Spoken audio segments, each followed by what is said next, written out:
Hey, what's going on, everybody? Welcome to episode 3 of the Former Action Guys podcast. As always, I'm your host, Justin Kramer. Today's podcast, we're going to be talking to my buddy Chris Limberg. He was a fire support man in JTAC with 10th Marines.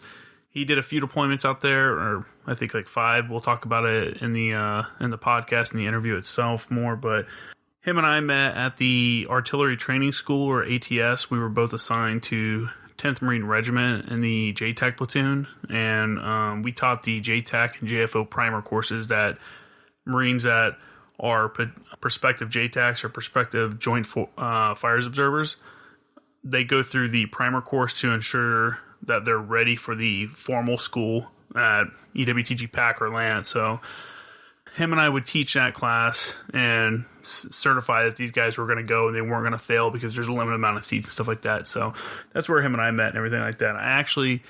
My orders to 1st Anglico I got because he decided to get out of the Marine Corps to focus on his family and stuff like that.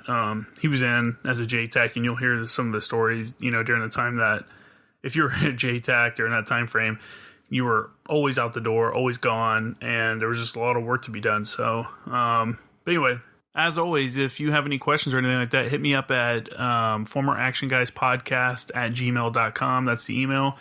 You can message me on my Instagram, jkramergraphics. That's Kramer with a C. And so without further ado, here's our podcast with Chris Limberg. All right. Welcome to the podcast today. I got Chris Limberg on here. He's one of my friends from 10th Marines, and we were JTACs together out there. He did a couple deployments. We're going to get into some of that, so I'll just let you take it if you want to introduce yourself and tell us a little bit about yourself. Yeah, sure. Call signs Cheese. That's how everybody knows me, at least Justin here, and the guys from 10th Marines SSgt. Which means Fire Support Coordination Center. Yeah. Got out as a staff sergeant. Did about 8 years, 4 months active duty, two deployments to Afghanistan, 2 to Iraq, and 2 on ship. So it's a good time. Oh, you did 6 total? It was 5 CSRs. The Iraq deployment was 13 months. Oh. That month R&R in between. Oh, wow. I didn't know that. Yeah, we all refer to it as a 2 deployment, but yeah, technically not. Actually, yeah, I think my buddy was on, not that one, but it's similar. They did the same thing. He's like, it was long enough, we just call it 2. So when did you come in?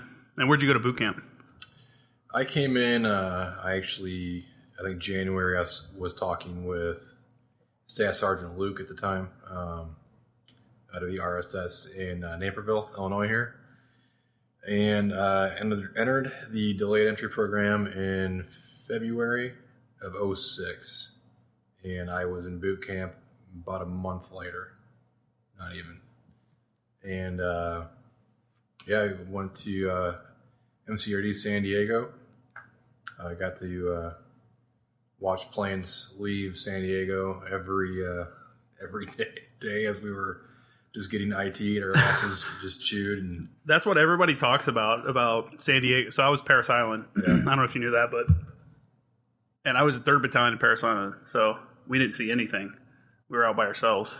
It was weird. It was like no higher command, no civilian. Like you can see across the water, and there's like a town over there. And that's like the only thing you knew. It was weird being out there. That's got to be just as, psychologically, it's just got to be just as taxing on you because MCRD, you see planes leave, but there you just don't see anything. Yeah, it was weird. We would, when I left boot camp, I had no idea where to go. Like my parents were like, all right, let's go home. Let's go. And they're like, how do we get off here? And I'm like, I have no idea. Like they wanted to go get lunch and stuff on base and stuff. I'm like, I have no idea where we are. I came back to Parris Island. I was in South Carolina for a school. I was like, I'll go by Parris Island and visit it. And I went down there and literally got nervous as I came on the base. Like my hands started shaking as I come on the base. I'm a corporal at this point. I've been for a couple of years. And dude, it's just. I just remember going on base and going, oh, look, there's a rifle range. And then like 2 seconds later, be like, oh, look, there's 3rd Battalion. I never knew that we were literally like a mile away from the rifle. Not even a mile. Like right by the rifle range the entire time. That's how little you know there. It was a weird thing. But anyway, so you came in 2006. We came in about the same time because I went to boot camp in May of 2006. Yeah. So came in 2006, and then you came in as a forward observer as an 0861 or 0861. I did. I actually signed up to be a 4-4. I was supposed to be FTC. Oh God. Yeah. You lucked out on that, huh? Blessing in disguise there. So my recruiter ended up put me in as 0800. So I was just 08 open. And whenever they gave us the MOSs in boot camp, I think it was third phase, sometimes after the Crucible or whatever. I got 0861. I had no idea what it was. I was like, that's not what I wanted. I was supposed to be this 0844, and then, this is bullshit. Yeah, I was pretty pissed off. I was like, what the hell is that? And he goes, it's a forward observer, this, that, and the other. And I'm like, all right, well, whatever. And ended up being one of the best things that ever happened. But how'd you like Fort Sill? It wasn't bad. Yeah? Yeah, I really... You're the only person I've ever heard say Fort Sill wasn't bad. Maybe it was different when you went through there, though. Well, I was there for a while. And everybody that went in as a boot, I was a lap mover, so I went in and rolled right into my class. But everyone that was there, everyone was there for 9 months. Yeah, I think it was maybe 6-7 months total. Yeah, we. I enjoyed it. You had some parts of it that sucked, and then you had the other parts that were good. But Gunny McNeese, he was a staff sergeant there, and the instructors were phenomenal. They didn't treat us like shit. It was the company commander and the first sergeant that were the ones that you had to worry about. But yeah, it was definitely the battery headquarters guys that even made it bad. I'd say even the first sergeant wasn't even that bad. It was First Sergeant Simus, and he was a typical first sergeant, but he wasn't like a first sergeant that I had later on the MU. He was just a jackass. But oh, really? But we can leave those names out. No need to smear people. Oh, yeah. We'll leave that one out. Go ahead and edit that out. No, but he made a comment as I went on leave. We were there for so long. I went on leave, and that's when I came back and got married to Jessica. Oh, okay. And he on MOS school. Oh, while yeah. you're in MOS school, huh? Yep. I did it on boot leave, so Typical boot move, man. I was in my alphas and everything. Yeah, I wore dress blue deltas. We didn't get dress blues out of boot camp, so. No, I'm sorry. I wore my dress blues. Oh, did you get blues out of boot camp, or did you buy yours? I bought mine. Oh, yeah. See, I didn't buy mine until I was a sergeant. Yep. PFC Limberg with I was a shitty shooter then, so I had a pizza box and my National Defense ribbon. I was as boot as they come. War dog. So after you left Fort Sill, obviously you went down to Coronado, and that's where Naval Gunfire School, and then, or where you go for Naval Gunfire School. Where was your first duty station after that? Where'd you get orders to? And were you happy about those orders, or did you even know anything? I knew leaving Fort Sill that I was going to Camp Lejeune, and I was going to be assigned to 5th Battalion, 10th Marines. I was okay with it because I had literally just gotten married. And then I figured married life in Lejeune would be a little easier than going to Oceanside, or at the time I thought it was Los Angeles. I thought everything in Southern California was Los Angeles. So that's that Illinois coming out of you. Yeah, it is. It's that Midwest person. So you got to 510, checked in there for the liaison section, and then... So I thought I was checking into the liaison, and that's how everything's supposed to go.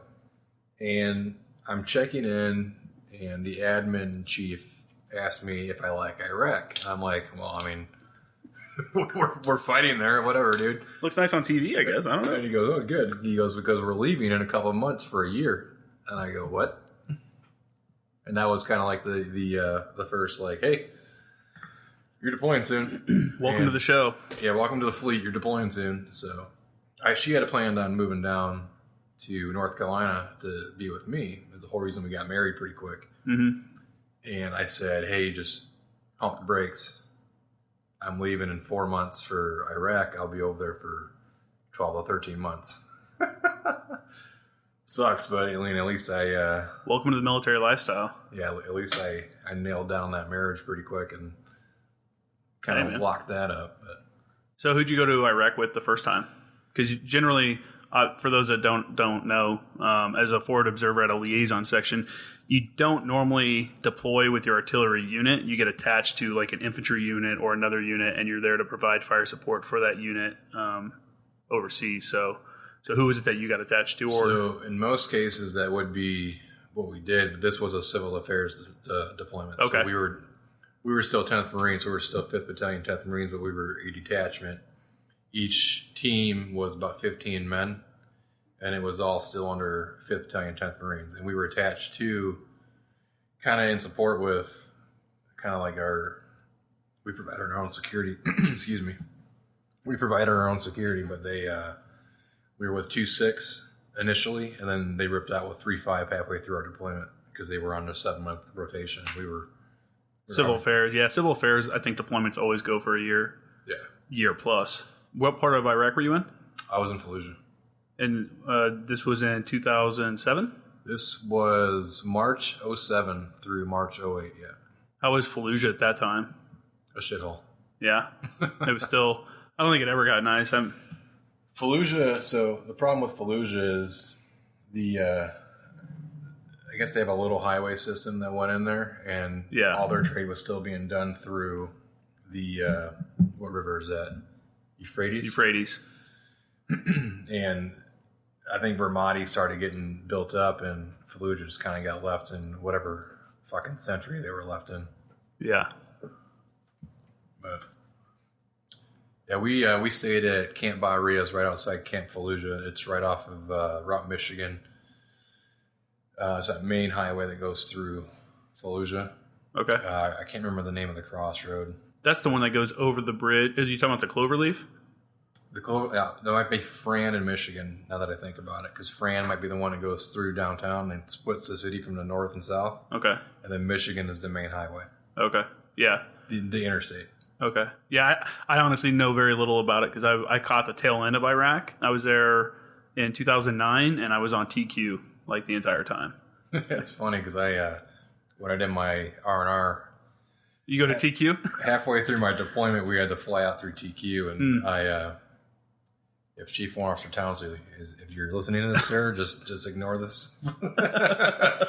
But I was coming back, and the whole R&R thing takes I'd say about a month or so at a minimum. Mm-hmm. And I came back in through TQ, and I was space available for a helo ride back over to Fallujah.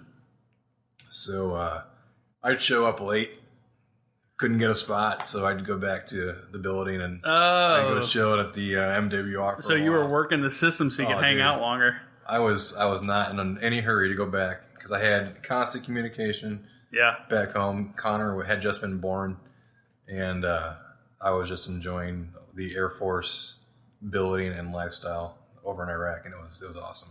Yeah, TQ wasn't too shabby. I thought we had it real good, and then I flew to Al Asad. I was in Al Asad to get my eyes checked because that's when I put in my lab move package to come to be a 0861. And I went to Al Asad, and I'm like, look at this place. Jesus, like pizza places and the movie theater and everything else. Like, it's insane, man. Al Asad was crazy. So you want to kind of talk through what you did as a civil affairs, detachment, because you think forward observer, why would he be attached to a civil affairs unit? So what did you do on the team? What was your role? So I kind of wore two hats. I think all the enlisted guys in that deployment that were junior Marines, all I'd say NCOs and below, maybe not even the sergeants as much, but primarily we would do mounted patrols every day except for Sunday. My OIC was the chief warrant officer. He was a badass dude. He's cool as hell. He made sure that Sundays that we would just kind of take for us. We'd chill. But going out on patrol every day, I would either be a driver or a gunner.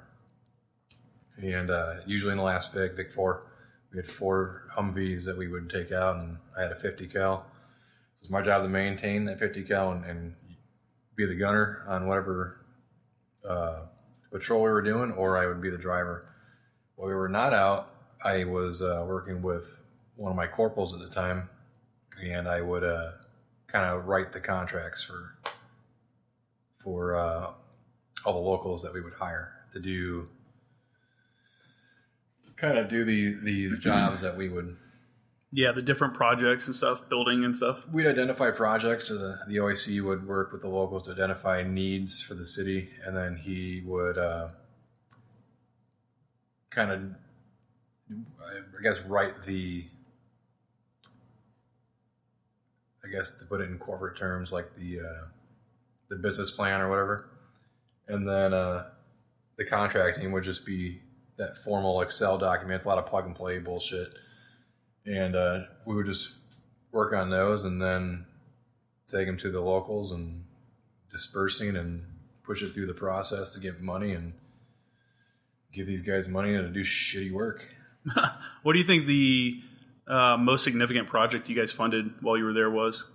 Because with the whole civil affairs thing, you do have the opportunity to actually see real change. Like you can help direct real change in an area by allocating those funds and like building wells, building streets, building bridges, stuff like that. So what do you think was the most significant thing project that you worked on while you were there?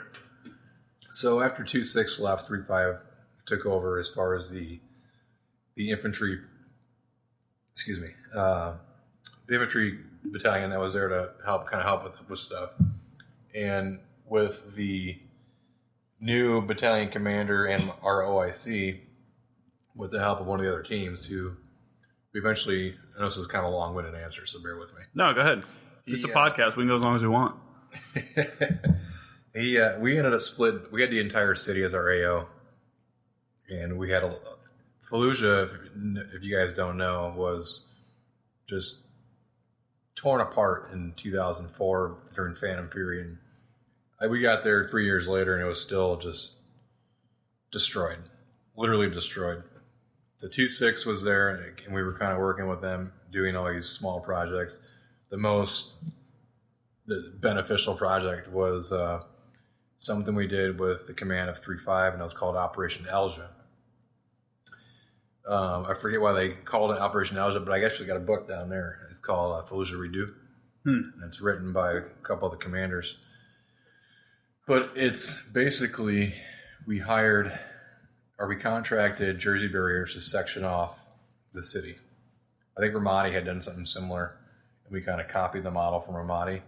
So we sectioned off the city into the districts that Fallujahs are kind of broken down into.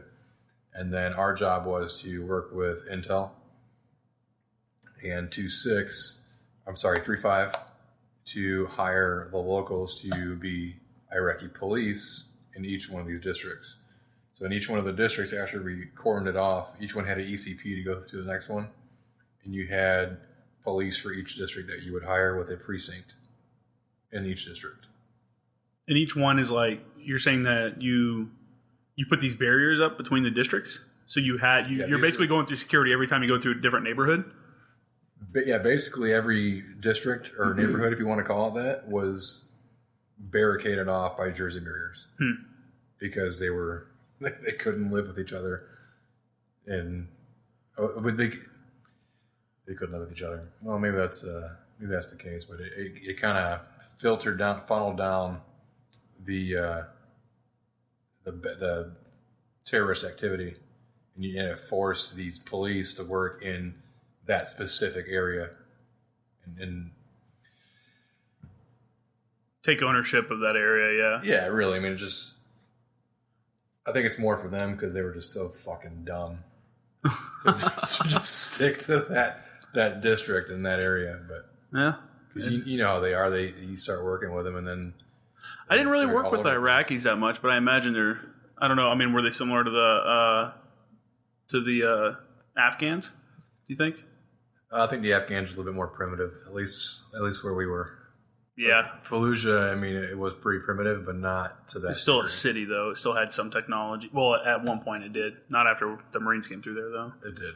Yeah. It was a lot of buildings, a lot of mosques. Yeah. A lot of markets. That main strip was all markets. And that's one thing. doesn't Fallujah or something, it means something about the mosque. It's like City of Mosque or something like that. Mosque, yeah. So you were there in 2007. Was it like 2007, 2008 kind of time frame? End of 7, beginning of 8, or just in March 2007? March to March. Oh, that's right. 1 year. Okay. So you come back. Well, what rank were you when you got back? I left as a Lance Cooley. I came back as a corporal. Okay. And obviously you're still with 510, right? You're still, when you come back, or did they move you to anywhere else? No, so I came back and I was still with 510. And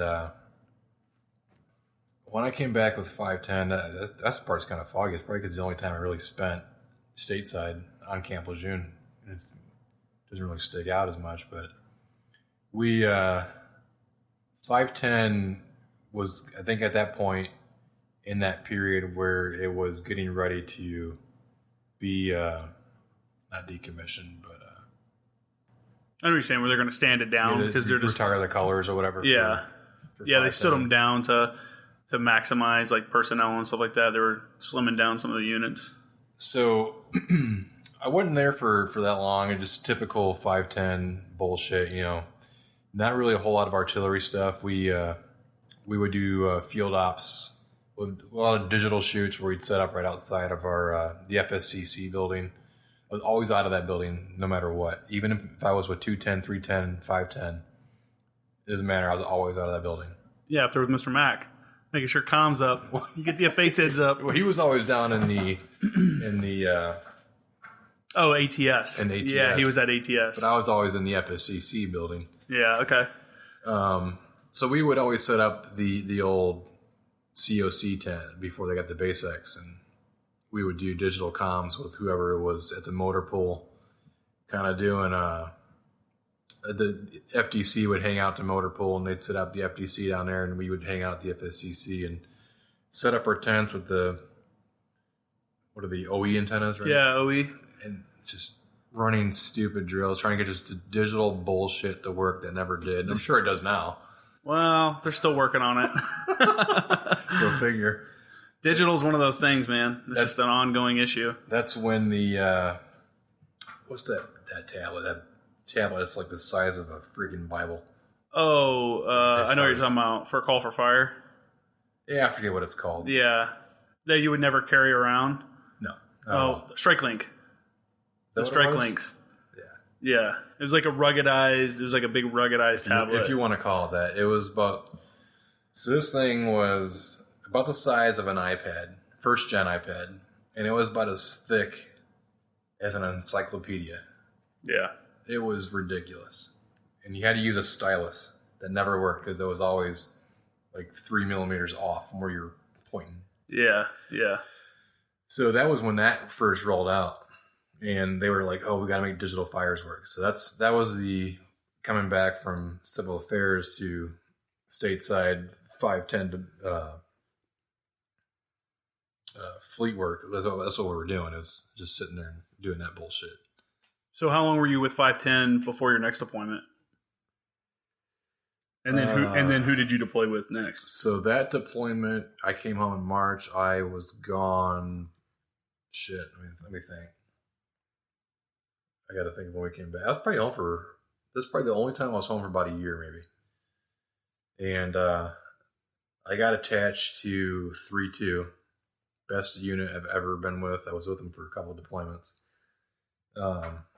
I got attached to them as a naval gunfire chief on the MEU. Wow. The skatest job ever. There's actually filling that billet, huh? Oh, man. So I was a corporal. I don't know if you remember Schmidt. Yeah. He was also a corporal. He was the I guess not necessarily the fires chief because we had I think we had a sergeant. Oh, we had Sergeant Broom. He's a firefighter now out of Hubert. Okay. And so he was the fires chief. It was Schmidt. I was a naval gunfire chief, and a couple other junior Marines and some comm guys. So we were doing this workup for the MEU, and which is horrible. I don't know how it is on the East Coast, but a West Coast MEU workup sucks. Not too bad. It had its... So, I guess for the fires guys, maybe, like the actual RD guys doing the RD fire stuff. But I reported to a Chief Warrant Officer, too, on the Navy side. Oh, so you worked in the SAC and out of the SAC, right? Well... Were you on the LHD? We were on the LHD 5. Okay. The USS Baton. So I think the USS Baton is out right now with the 11th MEU. That one's out. And for those that are listening, the SAC is the Supporting Arms Coordination Center. So that's where while afloat, before the troops have gone ashore, all indirect fires are controlled out of there. And that's it's a Navy-run space, but they don't realize that, I don't think. Most of them have no idea about any of that. I don't think they do. And we usually take it over. The MEU fire section usually takes it over, and then we bring in a Navy or SAC. They call them the SAC also. We bring in a Navy SAC person to work in there also to provide their background, because they're usually people coming off of destroyers or something. Yeah, there's a lot of jokes to be had about being in the SAC. Being in the SAC, and especially if you're Navy. But yeah. So what year was it? So you went out on this MEU. When did you go out on that one? So that was 09. 09, beginning of 09, and we came back in, I want to say early December. Okay. And MEU, Marine Expeditionary Unit, on ship, that's that ship deployment. Did you guys do anything interesting on that deployment, or was it just like a booze cruise kind of deal? And what ports did you hit? So, interesting that you bring that up, because it started out as a booze cruise. We hit one of the best spots up. We hit Mallorca. If anybody's familiar with like the Palma Island right off of Spain in the Mediterranean Sea, it's we hit it right there in about spring break time, and it was full of life. I'll put it that way. It was some of the best times that I've ever had. Stories like that, or hearing stuff like that, is the stuff I heard at Lejeune. So when I found out I was going to Anglico and then I was going on the MEU, I was like, well, maybe it won't be that bad, because I keep hearing all these cool stories about Spain and Israel and freaking, all these places. And mine wasn't like that at all. Mine was garbage. So typically those West Coast guys end up going to like Australia or the Philippines and shit. We never went to Australia. I think on my first MEU, we did Hong Kong twice. We did the Singapore twice. Duqm, Kuwait, Well, we ended up in Kuwait too. Best thing that happened to me on my first one was I went to Kuwait for 3 months, and I got to sit there and control CAS while the rest of the ship got pulled away for tasking, and was like, they were at sea for 115 days straight. So yeah, that'd be garbage. So backtracking to that beginning of that MEU, we started out as a booze cruise. We hit Mallorca. We hit a few other spots. That's when the swine flu was a big thing, and it came out, and we had a case of it on ship, so we got quarantined. Really? Yeah, dude, it made its way on a ship. I was knocked out of commission for probably 2 weeks. No way. Like the shittiest I've ever felt in my entire life. We only had we called it the Double Dragon, but we never had swine flu coming through. I don't know if it was fucking swine flu or not. I just know I felt like shit. Yeah. We had 54 days straight quarantine straight out, and at sea, but it's the middle of, I guess the Mediterranean is still. Yeah. So where'd you guys go after that? So we hit up training in Greece. We did training right there in Volos, Greece. The actual city of Volos is beautiful. We got to see it from the top of the hillside with the Greek army. Traded them shitty MREs for their like Euro MREs. They were phenomenal. Really? They loved Euros? Ours. Yeah. That'd be awesome. Dude, it was like a ARAT. It was hot. Well, you got to think about it. You're looking at it like, hell yeah, a Euro. And they're looking at it like, look at this shit-ass wannabe Euro. That's like if you get like the burger or something in an MRE. They had like the hamburger one. Nah, I guess your point. Yeah, it's like that. Is it a hamburger? Other people are like, check out the hamburger. And we're like, garbage. Hey, dude, check out this omelet, man. Yeah, ugh. So after you guys did some training in Greece and stuff, just a standard MEU, like nothing overly crazy happened on that, or so after Greece, I'm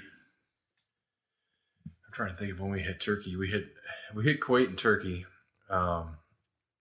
We hit Jordan, and did you get to go see the what's that? Petra. Petra. Yeah, we went That's to awesome. Petra. Very cool. A lot of history there. Yeah, I'd love to go see that.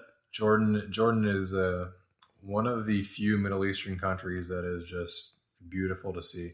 It don't get me wrong; they all have their beauty, but as far as like, I guess the persona that's there, the cultural things that you can do. Yeah, and they're more welcoming than the other ones. We went to Bahrain, we went to Egypt, we went to Bahrain wasn't bad. Like I said, Kuwait. I was a JFO at the time. So I got certified before we left to be a JFO, and I did JFO shit with some of the facts on a deployment. OP-10 in Kuwait. That OP out in the desert that's got painted black and white because it got dropped on by friendlies on accident. I forget the name of the base. It was an army base. It starts with a B. Buring. Yeah, Camp Buring. Yeah. So we're at Camp Buring. Yeah, and then you go to it's OP-10 then. I think that's the only one out there. Probably. Yeah. So, yeah, I spent some time there. That was a good time. When I was there, we had the whole thing with ISIS was going on. So there was already a lot of air assets located in that area because they were flying from Kuwait to go in and attack, different positions. But there was I think they call them a battalion in the Army of Apaches. So we would go out twice a week at least and go out to OP-10 and work Apaches for 3 months. That's awesome. Yeah, it was sick, man. It was a good time. And then we would get 60s would come out, and I think we got fixed wing a couple times, but I can't remember exactly. But so you got back from this deployment, and were you a sergeant at this point? Was this when they were starting to look at you for TACP school, or? So yeah, I guess kind of skipped over that. So right before we had left for that deployment, I had gotten promoted to sergeant. Okay. So that was during the workup. We came back. Actually, got promoted right after Fort Pickett. We went to Fort Pickett for some training. And small little promotion ceremony outside the CP. But yeah, right before that deployment, I was a sergeant the entire time. And that's good. The higher rank you can be on ship, the better. Oh my god, dude! But I'll tell you, being on ship was the worst experience ever. I'd rather be shot at every day. People don't get it, man. I tell people this all the time that it was just the worst thing you could ever do. So, nothing against our brothers that are blue side because they're good dudes, but the personnel on a ship, you got to remember that we were invading their home. I don't see it that way. They exist for us. That ship is a troop carrier. I agree. But I'm trying to put it nicely. So they are just the rudest and biggest assholes you've ever met. I remember sitting in the line in the galley trying to get food. This is the Navy personnel. For everybody listening, I want everybody to know this. This is huge. The way the Navy is like traditionally on ship, it would shock a lot of people because the difference between the officer deck and the enlisted deck, completely different worlds. Oh my god! They don't even have all the piping and stuff hanging off the walls like we did. So the officer deck is like imagine a cruise ship, not as nice, but it's a little better compared to what we were living in. No squalor down in the below decks. This way, yeah, the Titanic. Yeah, I'm slaving down here shoveling coal. So we're down on the bottom deck of the Titanic, and they're up on But there was no beer and there was no dancing and on the tables like in Titanic. It was just misery and smell. But I remember going through the line at the galley, and this chief warrant officer, Navy guy, is he's kind of overseeing all the cooks, and There's Marines, typically the guys that are shitbags, and they get put on chow duty. So they're working the galley with the Navy personnel. And this Navy chief warrant officer just shooting his shit with this Navy guy in the line. He's giving him like 2 scoops of food. I'm like, hell yeah, we're getting hooked up tonight. I come up and he's like, oh. And they take a full scoop and he shakes off half the spoon. Oh, no way. And puts it on your plate. And I'm like, you gotta be kidding me. Did you say something? No, what was I gonna say? I was very vocal on ship. I was newly promoted, and I wasn't there. I wasn't when you met me. I wasn't there yet. I had the luxury of being a staff sergeant by the time I got on ship, which still sucks. Like I was still living in troop berthing. the gunnies and everybody go to the chief's mess. So you're no longer a staff NCO at that point. You know, they're all talking and stuff and doing. There's certain areas of the ship you get questioned of while you're walking through them. It's like, why are you in this area? It's like, get the hell out of here, man. This is officer country. The Navy, like E7 and above, is really where you want to be. Marine Corps, it's a lot different. I mean, there's a lot more respect for the NCOs. I mean, you know that. Yeah, definitely. But no, that kind of. I just had a lot of bad interactions, man. We had Navy guys that would shoulder check dudes that they'd be walking through the P-way when we first got on the ship and stuff. Like it was pretty shitty, and like they would cut off chow like earlier than what they were supposed to, and tell guys that they couldn't eat and stuff. And I'd be like right on them, and be like, hell no, open the chow line back up. Let me go talk to the chief. Yeah, because that was just garbage. They tried that shit, but I don't think they tried the shoulder checking shit because you had a lot more. Oh, there's definitely a ton more Marines. You said you were on the LHD, so if yours was like mine, I think we had probably 1,200 total personnel on the ship, and I'd say 1,000 of that is Marine. Yeah, we had something like, and that's just a rough estimate, but that's generally the makeup. Well, I mean, I was always with the guys from 3-2, so it was a bunch of grunts. Yeah, and then you had the command element douchers that were next door, and they're pretty passive. Yeah, I know. I was part of the command element for a little while. That was the last thing I did. That's what made me get out. That's one of the things. Anyway. That would do it. So when you got back from the MEU, you were sergeant then, and is that when they screened you for TACP school? And for the tactical air control party, it's the school that you go to make the Joint Terminal Attack Controllers or JTACs. So it was, but we were back from the MEU for a couple of weeks. We had just taken post-deployment leave, and we were getting ready for a 96, and that's when the earthquake hit Haiti. Oh, so yeah. They reactivated the MEU, and we shipped right back out. And you want to talk about, PTSD isn't a joke, but I kind of make light of the situation here where I woke up one day back on ship in my berthing space, in my coffin rack, just freaking the fuck out because you literally just left the ship. And you want to talk, I'm not even joking. The ship life was the worst experience of all the deployments, and definitely we went back on ship for Haiti. I was just losing my mind, and I bet morale was at the lowest it could have ever been. Extremely, and I think my. When did you actually? You guys came. They let you go home for Christmas still, right? Or you were home for Christmas? We were home for Christmas, and I think it was right after that we got reactivated and shipped back out. It was like early January. Okay, yeah. And we didn't have a date to return.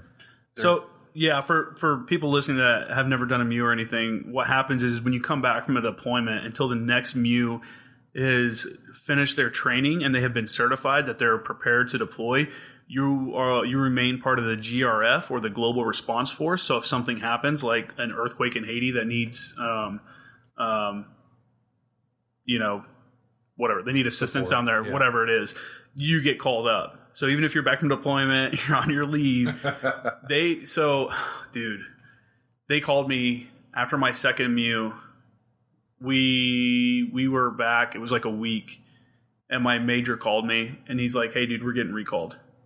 He's like, "Tell the guys, get all the guys, get a hold of everybody. We're getting recalled." And I'm like, "No way." And he's like, "I'm serious." He's like, "I haven't heard that this is a joke or anything. This is a major." So I'm like, "Oh shit." So I call my dudes, and everyone's like, "No, no, are you fucking kidding me?" Especially the guys that are getting ready to get out. Yeah, and I get a hold of everybody, and I call them back, and I think it was the OPSO just made the random call to do a check to see if we could get a hold of everybody. And this is right after they released us for our like post-deployment, leave and stuff. And everyone's like, what a douchebag. Like, because they didn't tell anyone that it was a drill. So they went around, everyone from the 3 Alpha, the assistant OPSO and below, all thought this was real, that we were getting recalled. And then they finally like, oh no, we were just doing a drill. And everybody was just like, you sons of bitches. You're going to mess with someone's emotions like that. Because dude, I can't imagine what it was like to get recalled. That's a Marine Corpsism 101 right there. Yeah. I can't imagine what it was like for you to get recalled back on ship. Like, it was, well, like I said, it was driving me insane. And luckily my commanding officer, maybe it was my chief warrant officer, he was able to get me off the ship onto land in Haiti to actually work out of the COC there. instead of just losing my mind on the ship. That it made it a little better, but it's still just that not knowing when you're going home. Yeah. How was it? How was Haiti? I had a few buddies. So I had gotten back from Iraq at that time. We got back in August, I believe, of that year, and then when you guys got recalled, they reinforced it. So some of the guys that came back from Iraq with me, they took volunteers because we had just gotten home. So they jumped over and got right on ship and punched out with you guys. So I heard a few stories, but you want to explain like what you saw and what you did in Haiti? So we were right outside Port-au-Prince. I think it was I forget the names of the place, like Grand Grove or some shit like that. We actually took over like a hostel. Oh yeah. Yeah. So this guy, we took over this guy's property. He had a long strip right on the beach, and all the grunts kind of set up their tents on the beach, and we had the COC set up right at the entrance, and we had a big area where we can have a helipad. So it was all this big gravel area for supply drops and shit. Mm-hmm. So when I wasn't working on the COC, we'd go out on a few patrols, and it was really just a lot of foot patrols to assess where the biggest needs were, and then some mounted patrols to hand out. I think we did a lot of bags of that's Iraq. I'm going back around here. We'd hand out food and shit, but it was very limited. Yeah. So when you were on patrols, were they conducted like normal combat patrols, or were they just like did you carry weapons and ammo? We did. We were still. We did, for the fact that it was more of security for if we were handing shit out. Yeah. So they weren't going crazy. We had to have that intimidation factor. It has to be very deliberate. That's it. So in school, I'm dealing with a bunch of 18 and 19-year-old like college students, and I tried to explain to them about how when you go to do something like that, it has to be like a deliberate operation, because you can quickly become overwhelmed. If you're just trying to be a nice guy and you hand somebody like a bottle of water and someone else sees it, then everyone wants it and everyone starts all of a sudden you're surrounded by people that want, and you can't really necessarily blame the people for it because they're all starving. They're all starving and they need water and stuff like that. However, we also don't have enough to give to everybody. So when you do that, when you do go out to pass out, the supplies and stuff like that, it has to be very deliberate. There has to be multiple layers of security set up in some kind of order. So I understand that, that's why you have to have the weapons and stuff. But I don't think a lot of people realized, like, when you're in an area like that where there's a real crisis, the severity of people's, like, will to get something, Yeah, I mean, it was very similar to Iraq, because Iraq was the same way. And, I mean, you have to have that security, because if you start, especially, and I know I'm kind of bouncing between the deployments now, but in Iraq, we handed out soccer balls a lot and candy. The kids love that shit. Pens. They like pens. And you hand pen flares. They hand those out. That's another story. So you start handing soccer balls and candy out, and they just start swarming the area. Well, the same thing in Haiti. You're handing out food, and to your point, they're starving, and you're trying to help everybody, and you're working with these other organizations that are down there. I think like NGOs, like NGOs, USAID and Red Cross, stuff like that. I think Doctors Without Borders were down there. We did a lot with them. Mm-hmm. But how long were you in Haiti for? It ended up being about 5 months after a 7-month deployment on ship. So, do you think having the MU go there was a positive thing for the country? I think so. I mean, I hated it at the time. Did anyone replace you when you pulled out, or did you? It was like, all right, we're out, and all of the Americans just kind of pulled out at once. We kind of trickled out slowly. Okay, like, I was one of the first to go. Like, we had a lot of the infantry guys stayed, and I feel bad because one of my buddies, he was EASing shortly after, and he was one of the last ones to leave. He was a comm guy, of course, right? But he stayed back because he was a comm guy, and he was part of the headquarters element in the COC. So I mean, obviously, he needed to stick around. One of the most experienced guys. Yeah. But I was, technically on a FIST team. I was a naval gunfire chief. My billet served no purpose there. Neither did the fires chief. So we were there as, watch officers. That's really all we were. The same thing on ship. The entire time on ship, I was when I wasn't doing training with my guys, my small team, I was the watcho whenever I had scheduled watch. Yeah. Back in the sack. Back in the sack. Back in the sack. So you got back from the MEU deployment, and then what happened next in your career? So I came back from Haiti, bitter as shit, and was enjoying life. I think I got attached to Golf Battery 210. It's a weird setup. That's 510 had been retired, and I got attached to Golf Battery. I think it might have been 310. No, I think for 10th Marines you had it's just like I want to say it was Echo, Fox, and Golf for 210. Maybe it was 210 then. Or not. Yeah, for 210. I don't remember. And then Hotel India and Juliet Battery. I wasn't there very long. I think. I'm not sure. Met a lot of great dudes, though. Still friends with them on Facebook. A lot of good dudes. Did a little bit of training there. A lot of field exercises. I got to skip out of Country Thunder. Not Country Thunder. Is it Country Thunder? Is that what it's called? Oh, Rolling Thunder. Country Thunder is a concert. Rolling Thunder's brag. Oh, man. Dude, You never did a brag? So I was in for 8 years and 4 months as an artillery 0861. Never went to Fort Bragg. Dude, I did like 3 or 4. I know. How the hell did you get out? You're lucky, man. Because I was always deployed. Yeah. I stopped doing them once I started deploying. So I actually got to do one when I got back. It's like I got back from deployment. Like, hey, we're doing a brag. It's like, oh, cool. A month in Fort Bragg. So yeah, I mean, that was probably the only time I really did a lot of arty shit. And it was a great battery. My CO was awesome. My first sergeant was awesome. My battery gunny, he's a sergeant major now. He's just one of the coolest dudes ever. Always had your back. Took care of his Marines. Everybody in that battery was phenomenal. So it was. At one point, I got the news from the regimental commander. Well, not directly from him, but the regimental commander put out that all sergeants and staff sergeants were going to be sent to TACP school. At the time, I was livid. I was pissed off because I knew that if you went to TACP school, you're getting attached to an infantry company. That's how it used to be, is you get attached to an infantry company, infantry battalion, and that's where you do your 4 years. And I was like, fuck no. Oh, really? I was like, I'm tired of this shit. I don't want to go get attached to an infantry battalion because I was... At the time, they were sending them straight to the infantry and leaving them there? That was the... I think that was what was getting passed around.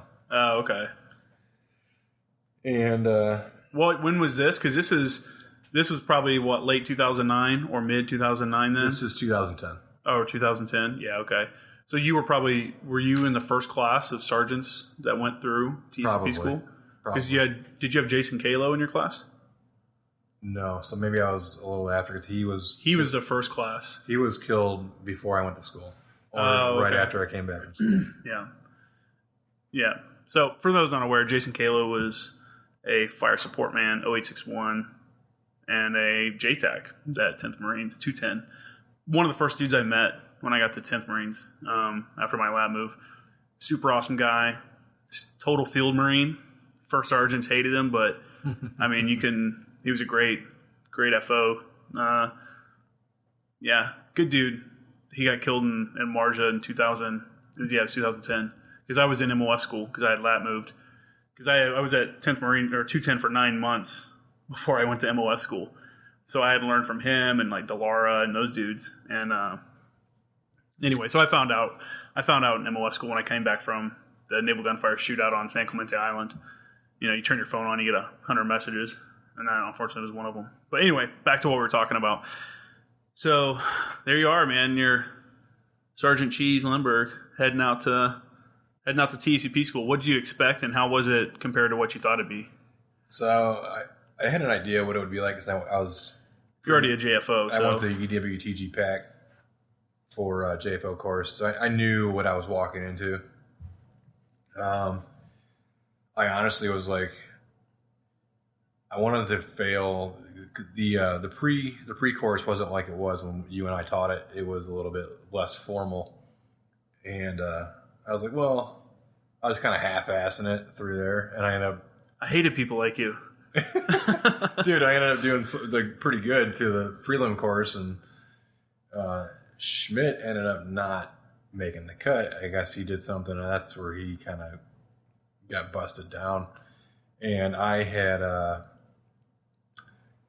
went out, and I'm like, fuck, I'm doing too well. I'm not tooting my horn in any case right now. I was trying to half-ass it, but at the same time, I don't think as a Marine you can ever half-ass. Were you like trying to pass, but not with flying colors or something? No, I wanted to be like, oh fuck this guy, he doesn't even do it, because You didn't want to do it. At that time. You didn't want to get attached to an infantry unit and I didn't. Never see family again. that was the thought through my head, yeah. And I ended up passing the prelim course. Went out to the school I was with D'Agostino. He's a great friend of mine, and I just kind of went right back to where I was with the JFO course. It was very similar as far as the schoolhouse. Excuse me. I think once we went out to the Quackenbush for the live fire shoot, I mean, it all changed, man. It was just the coolest shit ever. That's when you realize how cool you're going to be. As a JTAC. Yeah. So you went to PAC? Yeah. Really? I was West Coast for almost everything. I think, everybody I knew were Lant guys. Everybody on the 10th Marines. That explains a lot, though. So nice. How good we all were? And you were struggling? Now, when I remember, I was telling the last podcast, or the last interview I did, I was talking to the guy, I was talking to the dude, and I was telling him how the first time I ever saw a live bomb get dropped was in country.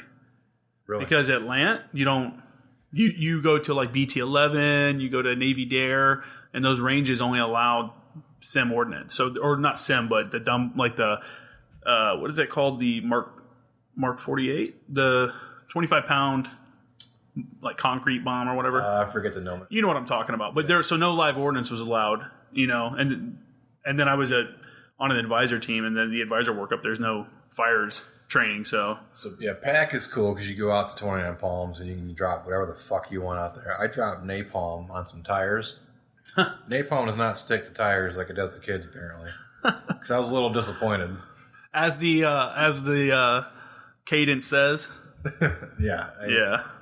The old A4 jets. You can drop anything out there. I shot DPICM in 29 Palms in 2011, I think. 29 Palms is a shithole to be stationed at. But in all reality, that base is badass, and you can do so much shit. Yeah, it's definitely the best training areas in the Marine Corps. There's such a wide variety of things that you can do, and it's all live. You can do everything you want to do live. Collectively, though, when I wasn't deployed and I was stateside, a lot of that time was in 29 Palms.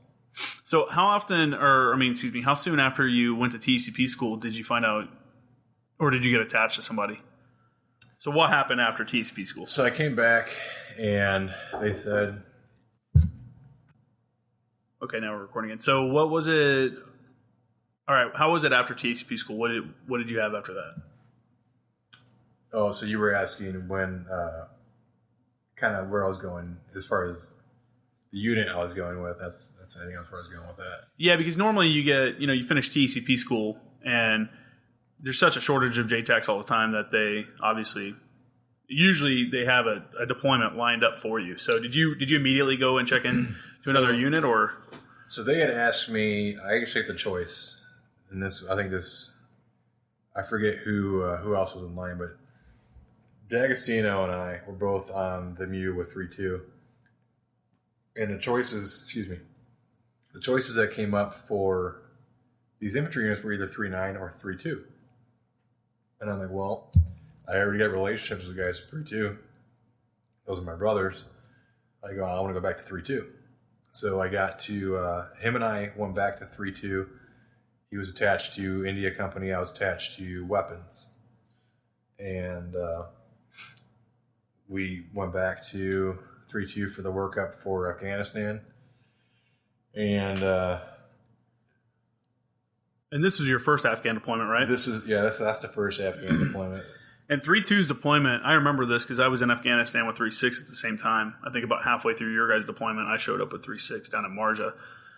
And I knew the fire chief up there, so him and I would chat on on the Merc chat, the Sipper internet chat, and he would tell me, and you guys were super active up there, and you also had the, infamous, I would say, I guess now, snipers that were doing like that were doing like an amazing job, and everyone was singing their praises, and then a video come out and awards got taken away and people got kicked down. That video came out after the deployment, and it was funny because I think Amos had came over to Afghanistan on the tail end of our deployment and had like a special dinner with the entire platoon, not one individual team, but like the entire platoon. And I think that's why Amos was a piece of shit. Let me put that out there first off. I say what you want, man. You're out now. But that, if you look at some of the articles now that are kind of clearing some names, as far as like Staff Sergeant Chamberlain, he got reduced to sergeant, but there was Amos had kind of had it out for him. I think he was bitter because of how much he put in, like to applaud them.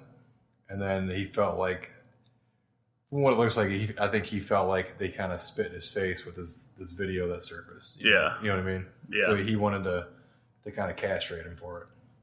Was that your company from that video, or was that a different company? That was a mixture of companies. So that was... I know it was after an A-10 attack, correct? No, I think those were guys that they took out. Okay. And it was a mixture of teams. It was shortly after Sergeant Bradley was killed in June, and it was a couple teams from different companies because they had a big operation. I wasn't part of that operation. Well, let's step back real quick. What part of Afghanistan were you in during this time? So we were in Musa Qala. Okay. We had Lima Company over in Jahazi, and the rest of the battalion was mainly out of Musa Qala district. That was probably 10 to 15 miles north of Sangin. Right up, was it Route Red? Is it that close? It was pretty close. I never made it up to Musa Qala. I was only in the Sangin Valley and then down in Marja. So we were the next district above Sangin. Yeah, I knew that. So that whole triangle right there, you had Sangin at the bottom point, and then you had Musa Qala at the top left point, and then top right point would be Kajaki. So for those that aren't aware of that area. Yeah, then we had, Jahazi was the next biggest one to the west of Musa Qala. Okay. And then I was out of 7171, was a pretty known, prominent hill position, and we had... Was that a patrol base, or was that just an OP kind of? That was a PB. That was a patrol base. Okay. That was on top of a huge hill. We had the southern side of the hill had every cruiser weapon on it, from a Sabre system to a 249, not 249, 240. I'm sorry. Why is that? Was the south side just like the area they get attacked from, or that you'd get attacked from, or what? I forget the name of the PB down in the. There's a little town there, and the bottom of the town was another patrol base, and it was kinetic almost every night, same time, like clockwork. And I forget the name of it, but the southern portion of that area was usually pretty heated. Mm-hmm. So they had the previous unit. I wish I could tell you who we ripped out with. I forget. Had every cruiser weapon set, and we just kind of left it that way. And 7171, it was kind of boring for me. I would do. I did a couple of drop zones with some C-130s. You just like resupply? Yeah, so that's cool. How many guys get to do that unless they're with like MARSOC or something? It's pretty cool, but I'll tell you what. I mean, you got to stay up until like 02, 03, and this one night we did a DZ. And I'm trying to track down. This is the shitty thing about it. When pallets come out of a C-130 on a parachute in the middle of the night, you got to track down where those fucking pallets went. Yeah. And it is a pain in the ass because you can't see shit. And I remember I was walking down, and our DZ was on the north side of the hill, northeastern side. And I'm walking out there, and I'm searching for my IR strobe that I put down. I can't see it. My MVGs are shit.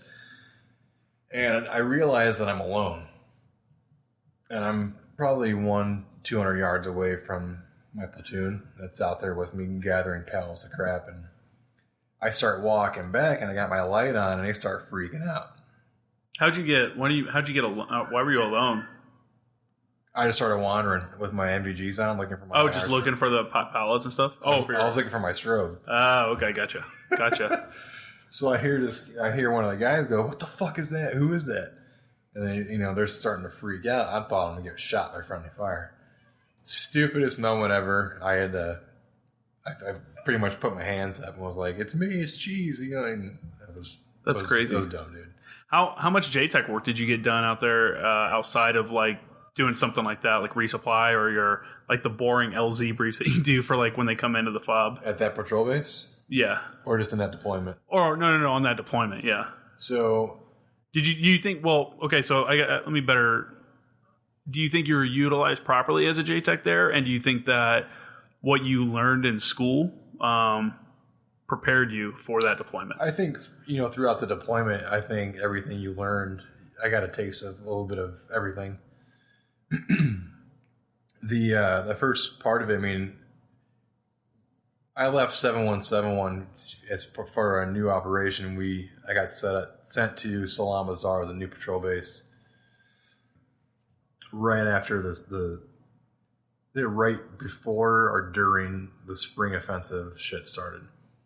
And Salam Bazaar was, if you took, and I was right off Route Fuchsia. And Route Fuchsia would go, I think it was Route Red, was the route between Sangin and Musa Qala. And Fuchsia would kind of go off of Red into, I think, Black, which would go up to Jahazi. I don't remember exactly which routes they were, but basically Jahazi and Musa Qala would come down to like a Y connection, like a crossroad, right? Mm-hmm. And in that area, they set up Salam Bazaar. All right, off of Route Fuchsia was another route that came out of that crossroad area. And it was during my time there that I actually got combat controls in as a JTAC.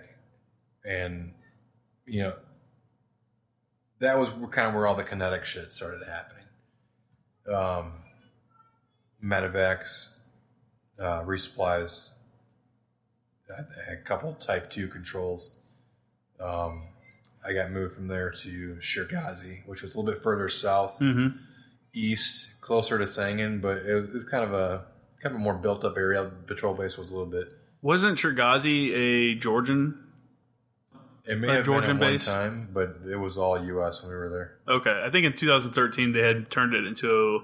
I think that's where the Georgian liaison team would go with part of their dudes. Musa Qala was originally manned by the Brits. Okay, yeah, that whole area, yeah. And they just obviously couldn't do as good of a job as us. Yeah. No. Different tactics, So they called in the Marines. That's right. Yeah, so I mean, Musa Qala is a garbage area, so it doesn't surprise me that you got some work out there. What was your favorite platform to work with while you were there? It's got to be Harriers for the 5 minutes that you can talk to them. Honestly, the two controlled actual drops that I got were with Harriers. Oh, really? Oh, wow. It was two GBU 54s, but my favorite platform to work with was probably the Marine Helos. Yeah. Okay. Yeah, that's mine. Skids. So, I was kind of talking about this earlier, so we'll kind of talk about it now. We were building up Salam Bazaar, literally building up from nothing. So we had the CEBs out there, and I think maybe some CEBs. I don't remember. But they were setting up HESCO barriers in this. Ended up being like a triangular shaped PB. Okay. So they're working around the clock to fill these HESCO barriers. HESCO barriers are half full. We start taking indirect fire. Ended up being AGS-17, Ricolas rifle, and 82 millimeter mortars. During that, the first round went over. Iraq, we were kind of shot at with mortars and never got close. So we were kind of chuckling. I was playing spades with a couple buddies. Round went over, impacted long. Kind of chuckled, and they were telling everybody to flak up, so we were putting our flak on, and the second round landed short, and it was right outside where we were playing spades. Now you know they're bracketing you. Oh, dude, we found out it was recoilless rifle, so they were bracketing pretty quick, and it was pretty accurate. Dude, those things are the worst. Oh my god! You want to talk? Talking about being scared, that thing will scare the shit out of you. Well, I'll kind of finish this story. I'll go to the next one. Yeah. But we had a Marine get hit. Andrew Smith. He got hit in the leg, and I forget what artery or whatever, but he was bleeding out. So we're working to get him kind of stabilized. And my CO was like, geez, we need, pretty much we need air support. Do your JTAC thing. Pretty much like, hey, we need air support, blah, blah, blah. And I was like, oh, shit, here we go. So he hands me my Prick 152. And for those of you who don't know what a 152 is, it's the handheld. It's like radio. A big walkie-talkie. It's an oversized walkie-talkie. And I ended up taking... I called my air officer. I was trying to get a hold of him, and he pretty much told me, "Hey, just bunker down, kind of stand by." Yeah. I ended up getting a shootout section. It was shootout 5-5 and 5-6. That was their call sign. I come to find out they were transiting my airspace to headed back to Camp Leatherneck because they had some mechanical issues. Oh, okay. I thought they were checking in, so they start checking in and. It's pure chaos. So I just start issuing orders. I'm telling them, hey, I need you to look here. Giving them the routing and the sensor tasking and all that. It was very abbreviated because I didn't have time to do all that. Yeah. I said, I give them a quick sit rep, and I was this is what you need to do. Because at the same time, I'm setting up a 9-line for medevac for 2 casualties. Oh, you're up to 2 now. So you're Sergeant Smith and another Marine. You said Smith? They ended up taking the 82s and then backside of the PB. So they're getting barraged everywhere. And so I'm working with shootout. He starts, I guess, from the. I guess they got written up for some kind of what's the award for officers? You mean for pilots? The pilot. The air medal? Yeah. So they got written up for air medals, and I guess they were transitioning from mechanical concerns. I guess they were just trying to check in, do whatever, and yeah, they were just letting you know they were transiting through the airspace, and you picked them up and started tasking them. Pretty much, he heard the urgency in my voice and ended up sticking around. They ended up sticking around for an hour and a half. Was this a skid, or was this a Cobra Pure, or like? No, it was a mixed section. Mixed section. So for those that don't know, the mixed section is the Cobra and Huey combo that we'll normally get out there. So, I really wish I can still meet the pilots because I can't even explain it. It was. Ended up we couldn't identify the point of origin from where we're getting shot at. We ended up doing a what do they call it? Not a show of force. What, a show of presence? Nah, because we ended up firing on an open plane. Oh, okay. Terrain denial. Well, we called it terrain denial, but they're just basically showing that, hey, we got weapon.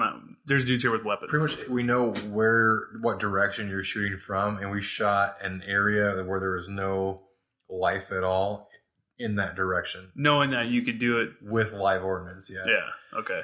After that, it kind of did that help? Do you think? Yeah, that ceased. The barrage, because at one point during that whole duration, I couldn't set up a medevac LZ outside of our patrol base because it wasn't secure. So I ended up popping smoke inside our patrol base, and they landed inside to medevac these guys. And when they landed inside, we got hit with another barrage, so I had to call for another 9-line medevac after that. Oh, wow. So that was, I feel like I want to say you told me this story once back when we were both still in. Wasn't there something happened where you were out in the open for all of this, right? There was a comm issue or something, or there was a reason you were out in the open. That was the next day. Oh, that was the next day. Okay, damn. Okay, go ahead. So that was kind of saying the back half of the story. There is the next day we're on a movement. not a movement to contact patrol. I was later on, but we got put on a patrol to the bazaar to observe the bazaar. I was with what was left of the sniper team. So it was Reaper 1 and 3 were the two sniper teams that were there at patrol base. It was kind of a mixture of like Lima Company and weapons at the time. I had just gotten transferred from weapons to Lima when I went to Salam Bazaar. And all that shit happened on, I think it was May 15th, 2011.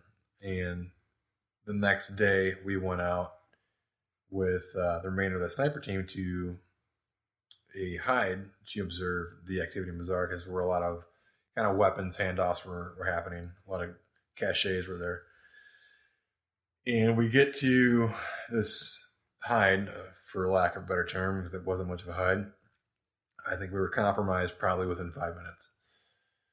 And it was literally, I busted out my map. I was getting kind of my bearings of where I was at. And that same sound, that from that recoilless rifle, just that thump. Dude, that's the worst.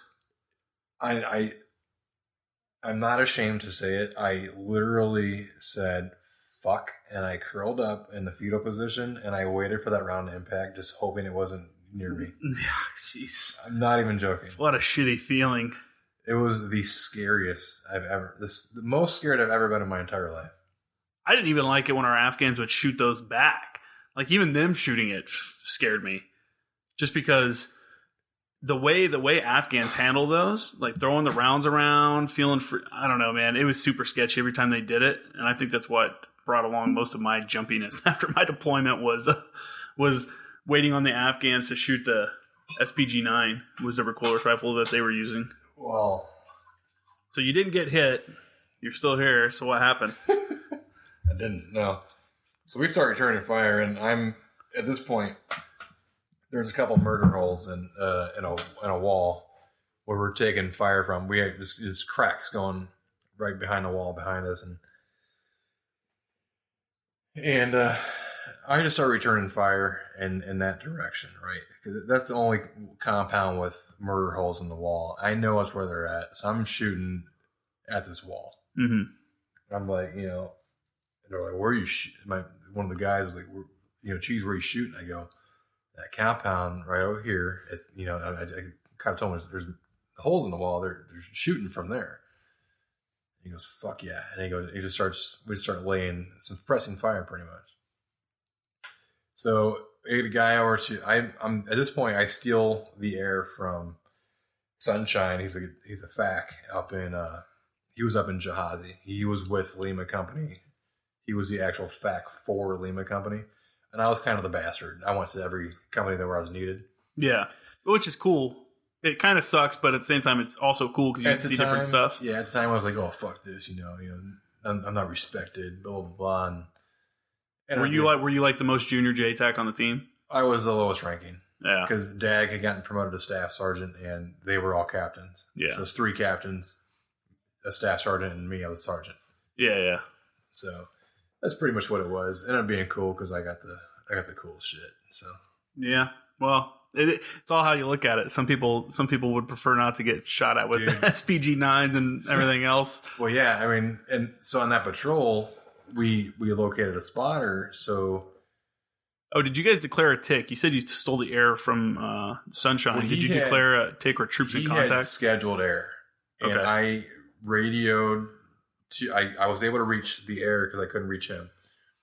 And I pretty much relayed through the pilot, can I take over control of his air, his allocated air? And he said, absolutely. So I ended up sourcing him down. That was a Harrier section. It was so chaotic. I thought I was facing west. I was facing south. I had the pilot looking the complete opposite direction. I've done that.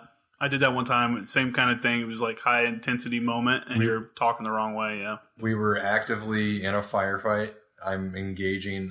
We identified a spotter, so I was shooting the spotter with my M4 as I'm talking to this guy on a radio.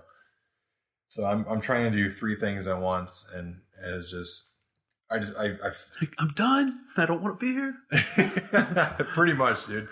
So we take out the spotter, we suppress enough, we get this new PFC. He's a 240 gunner. He just starts laying down suppressing fire, and we just bolt into this compound, just bust down the door, scare the shit out of this family, which is hysterical now that I think about it. And I ended up saying, hey, I gave him my position, and I ended up having him do a show force just over my position. Mm-hmm.